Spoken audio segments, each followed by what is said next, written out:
to live, to train them. যাতে আমি তাদের শিক্ষা দিতে পারি, প্রশিক্ষণ দিতে পারি। You know, the tears were coming down through my eyes এবং আমার চোখ থেকে জল পড়ছিল, because I didn't want them to go into the world away from the God. যাতে তারা এই জগতের মধ্যে মিশে না যায়, ঈশ্বর থেকে যাতে দূরে চলে না যায়। We only have a short time.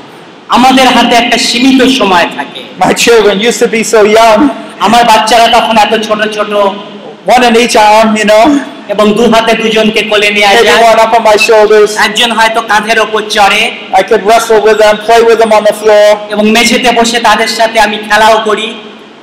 Now they're so big. কিন্তু এখন তারা কত বড় হয়ে গেছে। My older son comes by, puts his arms around me and picks me up. এবং আমার ছেলে আমার সামনে আসে, আমাকে জড়িয়ে ধরে এবং এইভাবে উঁচুতে তুলে ধরে।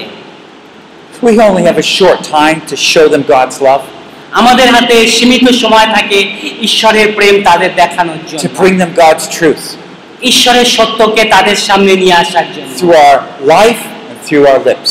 আমাদের জীবনের দ্বারা, আমাদের মুখের দ্বারা বা ঠোঁটের দ্বারা। Let's close in a word of prayer. আসুন আমরা প্রার্থনা করি। Lord, we thank you for speaking in the scriptures about our responsibilities. ঈশ্বর, তোমাকে ধন্যবাদ দিই যে তুমি তোমার ধর্মশাস্ত্রের মাধ্যমে আমাদের দায়িত্ব সম্পর্কে আমাদের সচেতন করেছো। Help us to properly love and care and train our children. আমাদের সাহায্য করো যেন আমরা সঠিকভাবে আমাদের বাচ্চাদের তত্ত্বাবধান, শিক্ষা এবং চেতনা প্রদান করতে পারি।